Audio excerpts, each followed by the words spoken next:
Welcome to Today in Putnam County, hosted by Putnam County Mayor Randy Porter, the show that takes a look at the events and what's happening all around Putnam County, as well as interviews with local, community, and business leaders. And now, sharing his insights and experience, here's Today in Putnam County with County Mayor Randy Porter.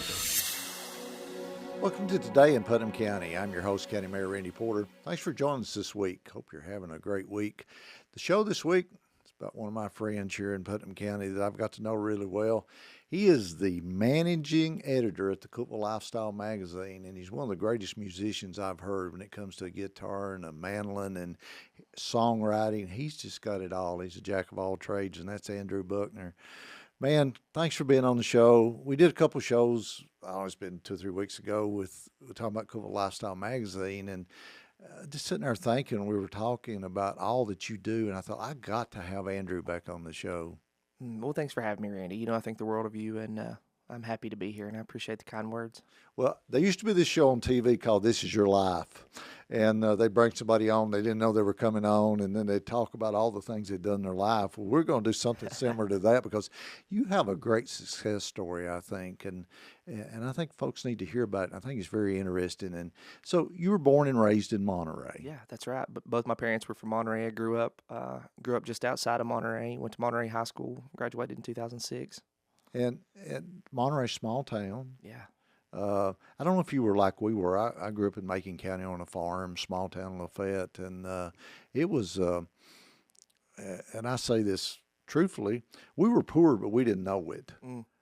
Because everybody lived, they had the same lifestyle, and I'm sure it was the same way in Monterey with y'all, and being able to graduate high school and go to college was a big deal, wasn't it? I had a great support system in place. My mom and dad were both college graduates. They were both in education. By the time I graduated, my dad had already had an advanced degree, and my mom was about to start working on one. So I had a really cool example of pursuing education after high school, and I always knew I wanted to. I didn't really know exactly what I wanted to study, and when I got to Tennessee Tech, I went into multidisciplinary studies. So that would be K through fifth grade, maybe K through 8th at the time, education, because that's what my mom and dad did. And after my sophomore year, I knew that wasn't what I needed to do. And I shifted course and started studying journalism and music. There was a new degree at the university called interdisciplinary studies, and I took it. Jay Coote and I were there at the same time taking that. Wow. My two areas were journalism and music, and so I took upper division in those two. And it was many years before my career was actually leveraging those two areas of study, but that's pretty much my entire life consists of those two areas now. So it's kind of funny how it takes some time.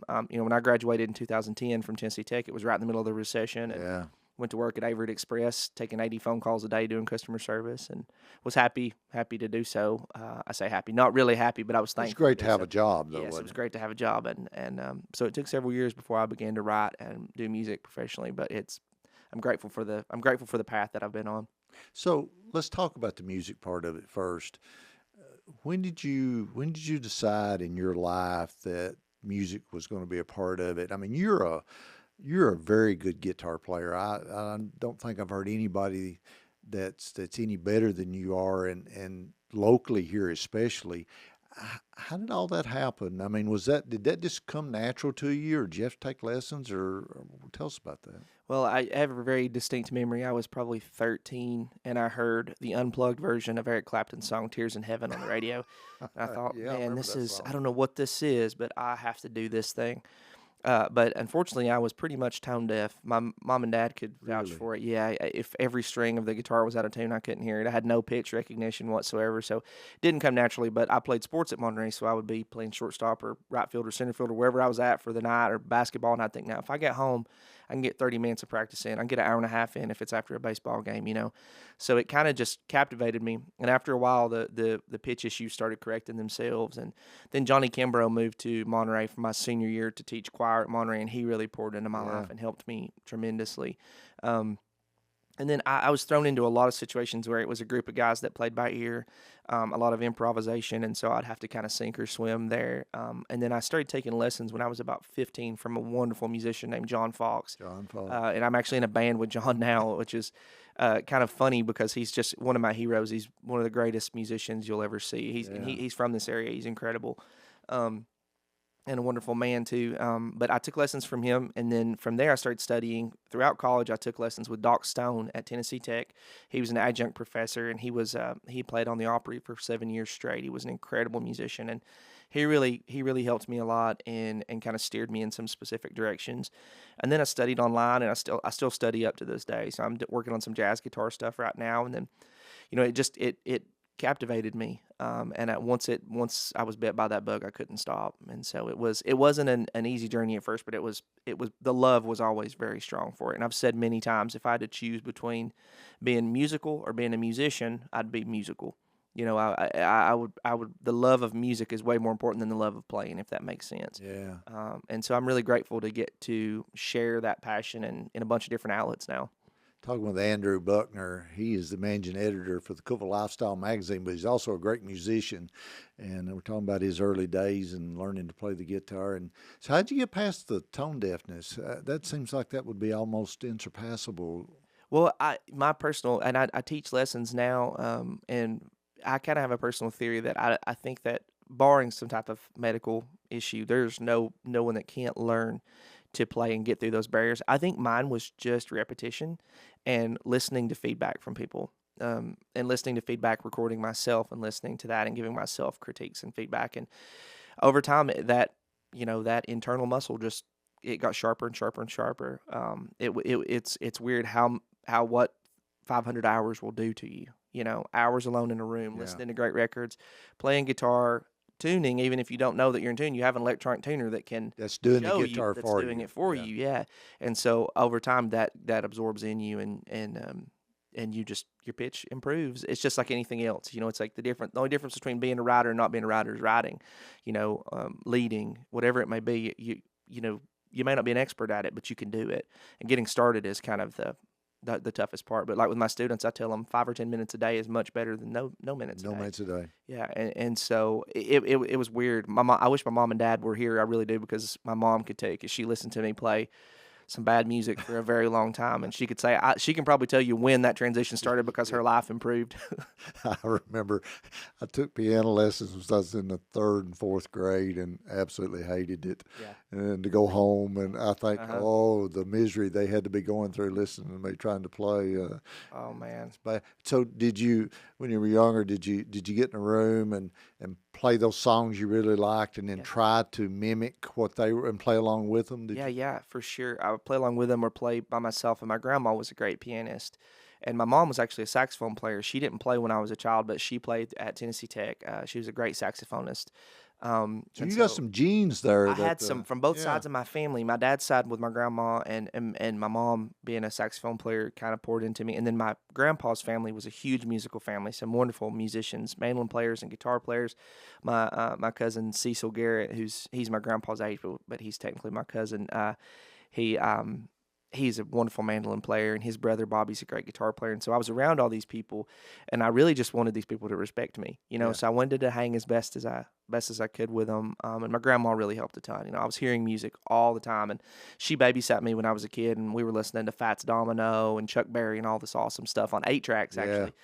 She had an 8-track player. Even in the early 90s, she used an 8-track player. So I was listening to that, and so yeah, it was just chipping away at the marble one chunk at a time to try to get a statue out of it. And I'm still doing that to this day. There might be a little bit of an outline of a person there, but I've not chopped enough away yet. So when you're playing today, and I've watched you many times, playing more by what you've learned as far as reading music, or are you playing more the style of playing by ear, as you and I probably call it? It's just playing what comes natural. How you feel your style is today? Well, I think it's kind of a combination of some of the music theory concepts that I've learned, almost like a woodworker would understand what they'd use the claw of a hammer for, kind of thing. So I have these concepts that I operate out of. Then some stuff I will learn as it's written, or I'll learn it as it was recorded. But what's really cool, a lot of the bands and the environments that I play in, I do have a big chunk of improvisation time. So I get to I get to interpret music, which is really my favorite thing. But, playing by ear, you can almost put that in air quotes because you are playing by ear, but it's also really you're sharpening your educated guesses is what you're doing when it comes to the chord structure of songs. Which chord to hit and which string to hit, yeah. For sure. And then with the lead guitar stuff, which is what I do most of the time, it's really cool because I have general frameworks that I operate out of, but every show I make mistakes, and that's great too. Those inform my playing and help me get better as well. So it's I would say it's probably 40% written parts and 60% improvisation when I'm playing, and a lot of that just comes from being thrown in environments when I was a kid where it was like, hey, it's in the key of G, let's see what happens. Yeah, and you came from a long list. Monterey was well known and still are for a lot of music being played up there. Absolutely. They meet over at the farmers market and just play now, and so you had a lot of history there. And we're talking with Andrew Buckner. He is the managing editor for the Cookeville Lifestyle magazine, but we're going to talk about that in a later episode. But we're talking about his musical career, and he's a great guitarist and a mandolin and songwriter and does a lot of great things. We're going to have more with him, but we've got to take a break. Stay with us. And now back to Today in Putnam County, hosted by Putnam County Mayor Randy Porter. Welcome back to Today in Putnam County. Glad you're with us this week.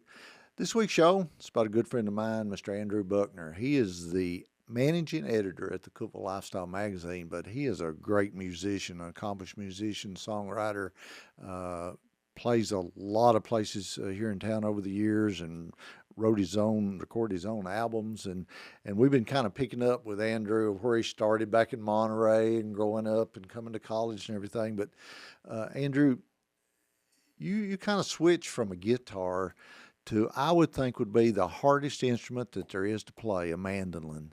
What made you want to go down to that small a thing and try to, and you do a great job with it, but what made you want to change? Was that just something you wanted to do, or how'd that work? Well, my favorite band ever is a band called Nickel Creek, and they're one of their singers and their mandolin. He's considered the best mandolinist in the world. His name's Chris Thiele. He's the best musician I've ever personally seen. I was always just in love with that sound. I was in love with the sound that they got. It was almost like pop folk, but they were all virtuoso musicians, and he was the king of them. And so I just fell in love with that sound. I always loved a mandolin, and for about 5 years, I just dedicated myself to it, and that's all I played. I probably didn't play 3 or 4 guitar shows that entire time. I got booked everything for mandolin. I was obsessed with it. And then in 2017, I recorded like a little EP of instrumental mandolin music. It's still on Spotify and everything. But it's got some originals, and then it's got like a cover of Somewhere Over the Rainbow and Jerusalem Ridge by Bill Monroe. And so I was just hyper focused on mandolin in that world, made a ton of friends in that world, got to speak to some of my heroes about mandolin. And then I guess in late 2020, 2021, Caleb and Leann, a local band, Caleb Lankford and Leann Huddleston, 2 really good friends of mine and wonderful musicians, they started a group called Caleb and Leann. They asked me if I wanted to play guitar. And I said, sure. So I reshifted my focus back to my first love, which was acoustic guitar, and I really haven't looked back. I still play mandolin, but almost all my gigs are on acoustic guitar now. And so in 2022, I did a follow-up to that first mandolin record, which was called Coffee and a Good Book. Yeah, I did Coffee and a Good Book Volume 2, and it was a 5-song instrumental album of acoustic guitar music. And it was kind of inspired by Cookeville's West Side. So there's one called Soulcraft for Soulcraft Coffee. There's one, about Plenty Books. There's Glass Tangerine. So it's very influenced by the historic West Side, and where I live on the West Side, and I do a lot of my work on the West Side. So it was fun to make a record that kind of paid homage to some of my favorite people and businesses. And then kind of transitioned forward from there. I continued working on guitar, and Caleb and Leann, we were all fortunate enough to get introduced to a really legendary producer named Keith Stegall. Yeah. Our friend Tina Rogers introduced us to him, and Caleb and Leann, they actually had an audition, and he accepted them, and they got they were able to write with his writing house. And then I was living in Knoxville at the time, but I moved back during the middle of this process. And so I started joining the writing sessions, and he was wonderful. He produced our 4 songs that we released in 2022, and he's known for he was the producer of Zac Brown's Grammy record, and he produced every number 1 that Alan Jackson had. There were 35 of them. That's amazing. Yeah, a really wonderful guy, wonderful musician, and he was very kind to us and taught us a lot. And so we worked with him, and then kind of from there, I played with Caleb and Leann. I started playing with a friend of mine named Tyler Edwards, went on a couple tours with him. And then I just started gigging on my own a lot too as a singer-songwriter and as an instrumentalist. So a lot of my gigs are private parties or events where I play acoustic guitar for 2 hours, or, maybe I'll get booked for a house party where I'm playing a set of songwriter music. Yeah. So it's just, I think I did 55 or 60 shows last year. So it was quite a bit. And, balance and everything is kind of a challenge sometimes, but I'm actually feel like I'm learning and getting sharper at that as time goes on, learning to set boundaries and say no to things and yes to things, and having a little bit more accuracy with what I should say yes and no to, Yeah. Music life's tough. It's hard. Any creative life is hard. How do you, folks I've talked to, they say it's a roller coaster of ups and downs and goods and bads and crazy busy and slow. How do you handle yourself? How do you handle that that type of roller coaster activity? Has that been tough? Yeah, it's been really tough, and it's hard on the people around you too. I mean, you have to work really hard to make sure that. And I've failed at this many times. You don't bring a bad show or a really tough stretch of exhaustion home with you. Yeah. I talked to Jake Hoot about this one time, and he said his band opened for Darius Rucker for 10,000 people, night one. Night two, they played for 8 people in the back room of a casino. That was 2 days back to back. Yeah.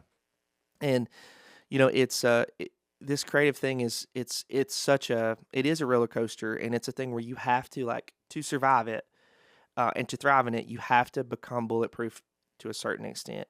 You can have a moment of reflection where you're upset or you're sad, and then you have to just move on. You can't wallow in it, and because there's going to be something cool happen more than likely around the corner. And even if it doesn't, I mean, realistically, you're getting to do what you love, and even if you're only expressing that for yourself, and even if the room's talking, and even if no one's paying attention to you never know who your art's resonating with. And so that's kind of the consolation that I have and I've gotten better. I will say I'm far from perfect, but I've worked really hard to be more resilient when it comes to bad gigs, or stretches where I'm not sleeping, If you're not careful, and I know it's probably like in politics, you have 99 good things happen, or you can have 99 good shows and you have one bad one. Which one are you going to think about, and is going to be that bad one? And it's hard to move on, and that's interesting, and that you got to be able to do that. Doesn't it have to be standing up on a stage in front of all those people, and I mean just knocking it out of the ballpark, one of those types of sessions? That's got to be just an unbelievable adrenaline rush, isn't it? It is, and it's funny. The crowd size for me personally doesn't matter at all. It's the one of my favorite musicians is a guy named Jacob Collier. He said, when he was really blowing up and he was playing the, L.A. Coliseum, and he was playing the Ryman, and he was playing wherever his friends were like, "Oh man, I can't believe you're playing these places." He goes, "It's not about the amount of people in the room; it's about the amount of people that I touch and I connect with." So, like, one of my favorite shows of my life was for 25 people at Happy Trails Brewing at 9:30 at night with Dew getting on our guitars. But when you are in, I grew up playing sports, and I grew up really studying sports and loving sports, and I really was fascinated by people when they get in a flow state. When it would be, Larry Bird in the 3-point contest, that kind of thing where it's like, can't miss, can't miss, might as well not even have to shoot. Big, And that's how it feels when a show's going well. It's like you have these moments, and usually it's not an entire show. Usually for me, it's 3 or 4 songs of a set where I'll feel sharp, my hands will feel well, my mind will feel right. And those moments are really special. Even if they're just for me, they're special. It's a reward for me and like an incentive to say, this is okay, you're doing the right thing, keep going, and having people in your life that pour that same sentiment into you all the time is so important. I feel like for anybody that's going to try to do something creative, because a lot of the work, I had a show Saturday, and I got to the show at 5:00 and got home at 11:30. The set was 2.5 hours, but that was wedged in between a lot of work. And so there's a lot to it that is beyond the artistic side, and you have to be okay with all the rest of that, and you have to be a really fun person to hang out with, because that's way more important than your talent. Being a good person. People gotta like you, don't they? Absolutely. Some of the best the most successful musicians in the world can get outplayed by other people goodness knows I can, but a goal of mine is to be the same person every single day and offer a level of consistency. And I think for anybody that's wanting to do the arts, if any type, that consistency is the biggest gift you can give anybody. Any team you're a part of, if they know what they're going to get every day, they're going to hire you.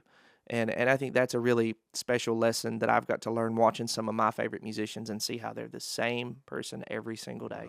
Yep. If you could pick out just one event you played that you felt the best, and that's in your memory as one of the best gigs I ever did, is there one? Yeah, I mean, I played one with Tyler Edwards, my friend, at Happy Trails Brewing for, like I say, for 25 people. That was really magic. But one where it just felt like a great night was Caleb and Leann had first started. We hadn't been playing too long, maybe a year, and we opened for Craig Morgan when he came to Monterey.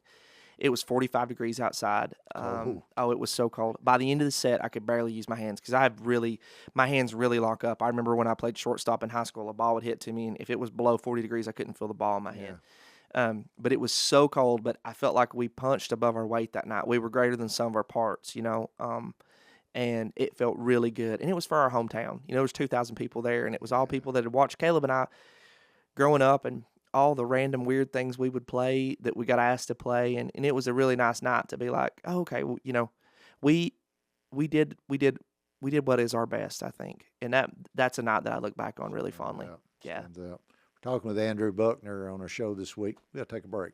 Stay with us. And now back to Today in Putnam County, hosted by Putnam County Mayor Randy Porter. Welcome back to Today in Putnam County. I'm your host, County Mayor Randy Porter. Our show this week's on a good friend of mine, Andrew Buckner. He's a great musician here in our community, but he's also the managing editor at the new Cookeville Lifestyle magazine. We've been talking about Andrew's great guitar skills and musician and writing music and everything. But, Andrew, let's finish out with changing from music into being an editor at a magazine. How did that all come about? Well, I love to write always. It's funny that, they say the romantic ideal of what you think the best life could be. My romantic ideal was a professorial writer in a dark room with a cigar, candlelit room writing. That was always my dream. And I worked really hard to become a strong reader and writer as a young man. And then when I got to Tennessee Tech, after I finished my playing career in sports, I was friends with Craig Delk, who was the sports editor for the Herald-Citizen at the time. Wonderful man, wonderful writer. And I reached out to him and I said, hey, man, if you ever have any writing needs, let me know. He had just transitioned from covering Monterey to become the editor, so there was a hole there. And I went and job shadowed with him on a Thursday for a Berks Middle School game, and then the next that next day I was writing my first article. Wow! So I did that for 5 years. Covered basketball, baseball, softball, football, of course. Did that for 5.5 years. And then every job that I would have, I would take on the writing for that company. So whether it was connection emails or get to know your team or whatever it may be. And then in 2020, when kind of COVID hit and everything went wild, I started writing for my friend's videography company in Knoxville. I was living in Monterey at the time. And that spun into a lot of work, and he eventually said, do you want to move up here? And so I moved up there, and then I was their script writer, and I did social media writing and newsletters for 3 of their customers, and then I did all of our writing for all of our scripts, all of our voiceovers. Then I would organize, like if we did an interview, I would organize that into, try to make it into something that was more compelling. And so I was writing about 500,000 words a year at that point. It was a lot. I was writing all day, it was a lot. And then when I moved back, I was playing music all the time, and I actually did an article on Marilee Hall, the artist, with Chelsea for Cookeville Lifestyle in exchange for a Caleb and Leann ad. So Caleb and Leann ad, Caleb and Leann needed an ad, and I said I'll do this article for that.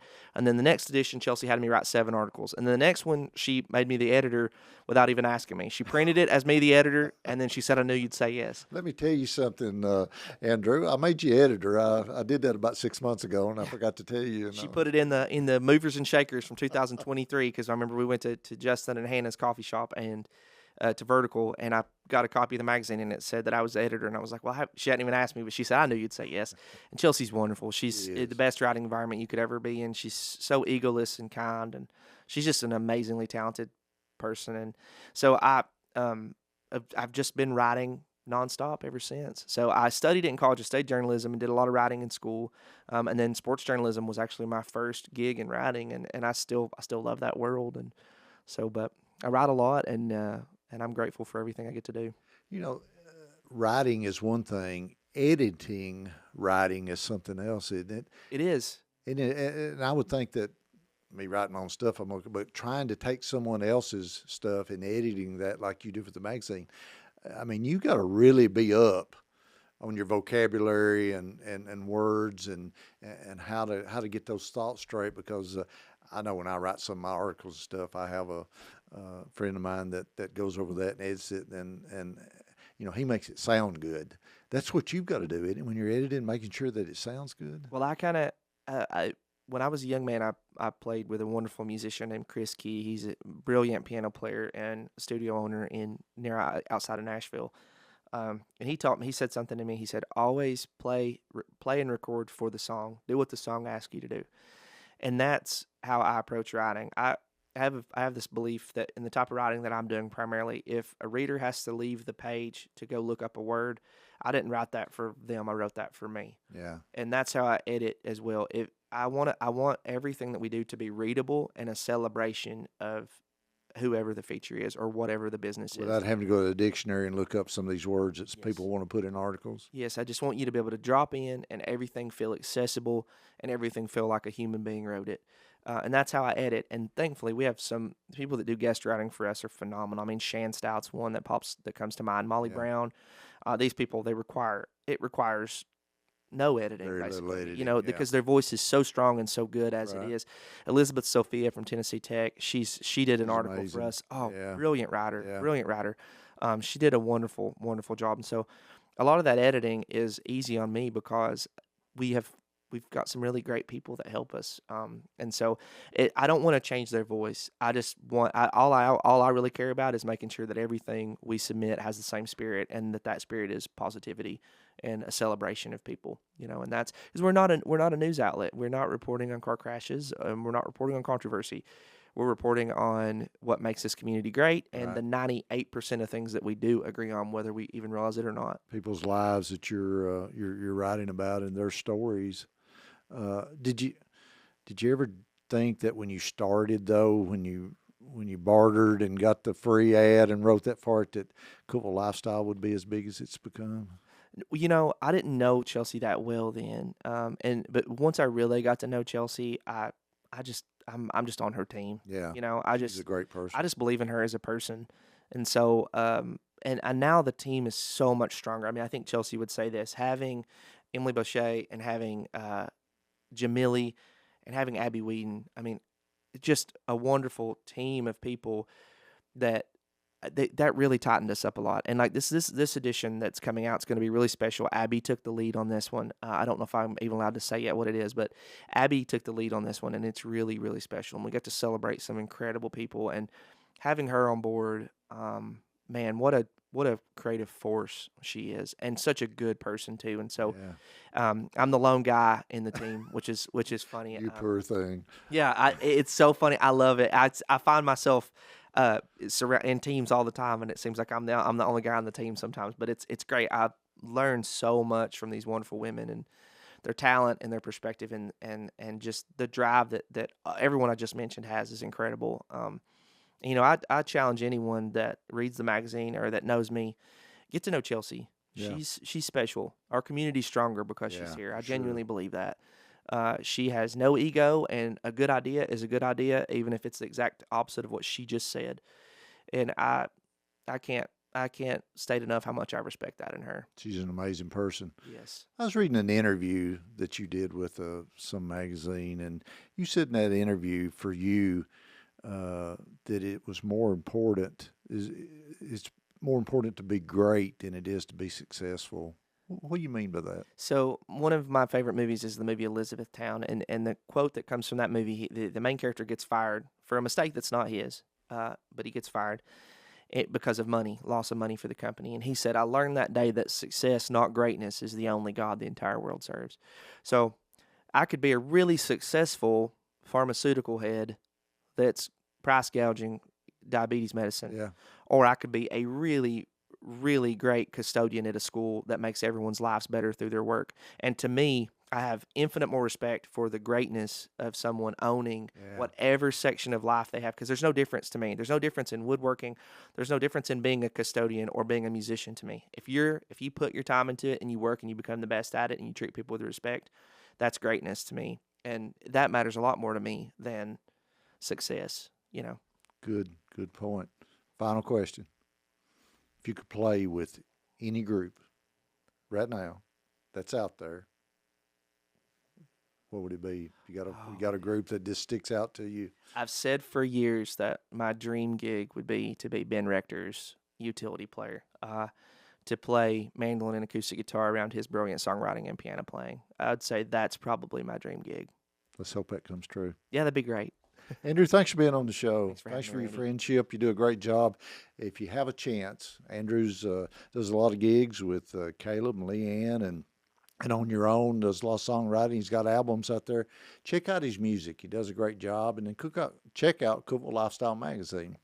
He's the managing editor for that, and they have some great feature stories on some great folks that we have here in our community. And we're happy for you, Andrew, and the great success you've had. And thanks for being here. Thanks for having me, Randy. Think the world of you. Me too. Of you. Thanks. Hey, that's our show for this week. Hope you join us every week for Today in Putnam County. I'm County Mayor Randy Porter. May God continue to bless our great county. You've been listening to Today in Putnam County, hosted by Putnam County Mayor Randy Porter.